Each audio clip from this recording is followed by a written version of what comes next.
राम राम सबको। कैसे हो आप लोग? आशा करती हूँ आप सब ठीक होंगे। निधि चैनल में आप सबका स्वागत है। फागुन मास का आज हम 5वें अध्याय का पाठ करेंगे। अध्याय को पूरा सुने, कथा को बीच में बिल्कुल ना छोड़ें। तो कथा प्रारंभ करते हैं फागुन मास की। फागुन मास का 5वां अध्याय भक्ति, धैर्य और भगवान की करुणा का प्रतीक माना जाता है। जय श्री हरि, जय श्री राधे कृष्ण, जय श्री शिव शंकर। हे भक्तों, आज हम फागुन मास के 5वें अध्याय का श्रवण करने जा रहे हैं। यह अध्याय हमें यह सिखाता है कि भक्ति केवल पूजा नहीं है, बल्कि जीवन जीने की कला है। फागुन मास में किया गया हर छोटा सा पुण्य भगवान अनंत गुना बढ़ा देते हैं। फागुन मास का वह समय है जब प्रकृति मुस्कुराती है, वृक्षों में नए पत्ते आते हैं, हवा में मधुरता होती है और भगवान स्वयं अपने भक्तों के और निकट आ जाते हैं। प्राचीन काल की बात है, एक छोटा सा गांव था जहां एक साधारण गृहस्थ स्त्री रहती थी। न बहुत धन था, न बड़ा नाम, परंतु उसके हृदय में भगवान के प्रति अटूट श्रद्धा थी। वह प्रतिदिन फागुन मास में प्रातः स्नान करके घर के कोने कोने में दीप जलाती और मन ही मन भगवान का स्मरण करती। उसके पास न फूल होते, न चंदन, न ही भव्य पूजा सामग्री, फिर भी उसकी भक्ति में कोई कमी नहीं थी।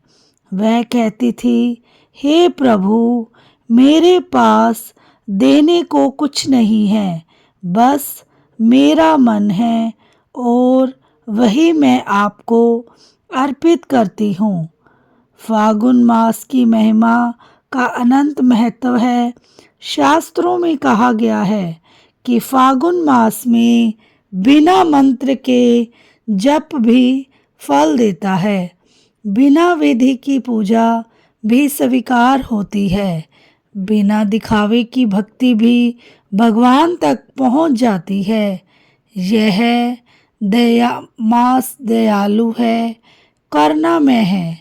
जो व्यक्ति इस मास में क्रोध छोड़ देता है, किसी को दुख नहीं देता और थोड़ी सी भी भक्ति करता है, उस पर भगवान विशेष कृपा करते हैं।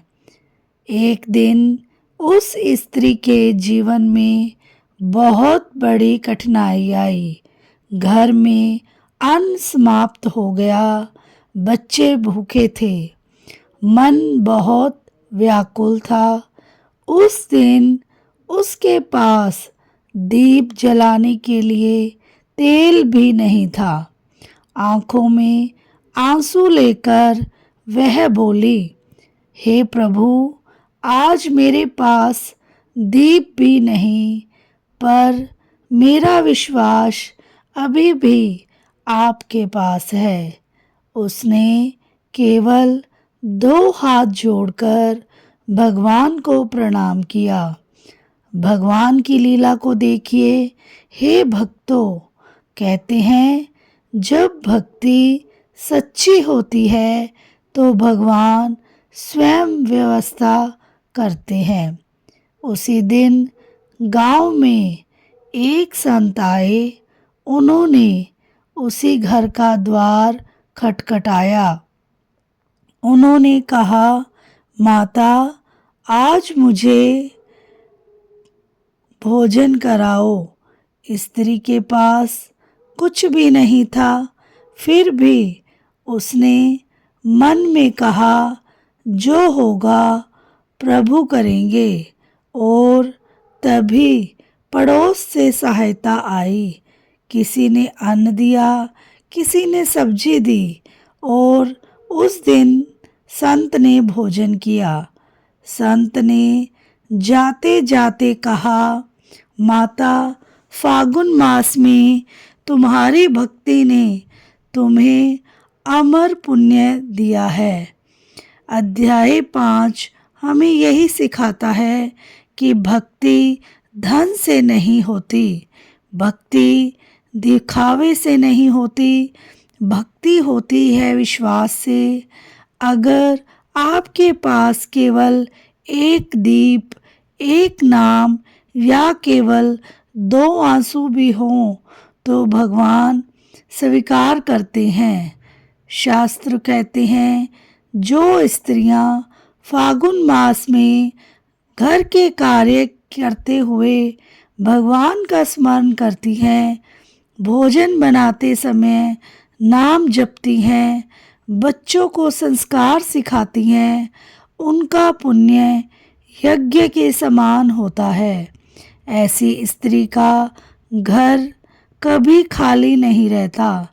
अगर व्रत न कर सके तो भी झूठ न बोले, कटु वचन न कहें, किसी का अपमान न करें, यही सबसे बड़ा व्रत है। हे भक्तों, फागुन मास का 5वां अध्याय हमें याद दिलाता है कि भगवान को पाने के लिए बड़े साधन नहीं बल्कि बड़ा हृदय चाहिए। जो व्यक्ति इस मास में थोड़ा सा भी झुक जाता है, भगवान उसके लिए पूरी सृष्टि झुका देते हैं। हे प्रभु, हमसे जो भूल हुई हमें क्षमा करना, हमारी भक्ति को स्वीकार करना, हमें जीवन में शांति, धैर्य और प्रेम भरना। ये थी हमारी आज की 5वें अध्याय की कथा। आशा करती हूँ आपको कथा पसंद आई होगी और मुझसे कोई गलती हो तो मुझे क्षमा करना। और कथा के अंत में हमें कीर्तन करना अति अनिवार्य है, तो सभी कीर्तन करें मेरे साथ साथ। श्री कृष्ण गोविंद हरे मुरारी, हे नाथ नारायण वासुदेवा।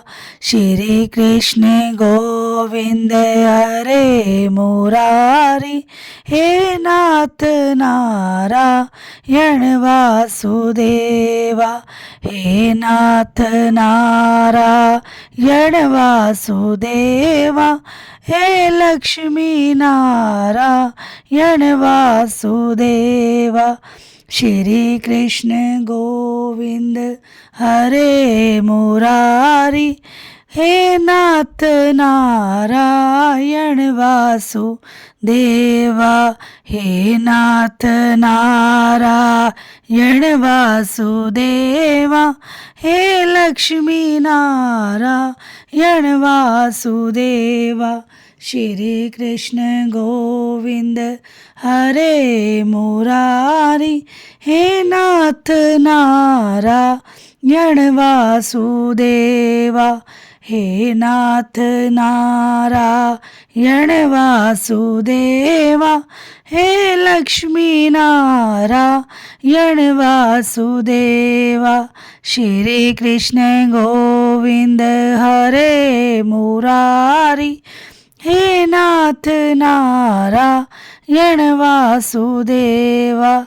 हे नाथ नारायण वासुदेवा, हे लक्ष्मी नारायण वासुदेवा। श्री कृष्ण गोविंद हरे मुरारी, हे नाथ नारायण वासुदेवा। हे नाथ नारायण वासुदेवा, हे लक्ष्मी नारायण वासुदेवा। बोलो सारे जय श्री राधे कृष्णा, जय श्री हरि, हर हर महादेव। मिलते हैं नेक्स्ट वीडियो में नेक्स्ट अध्याय के साथ। राधे राधे।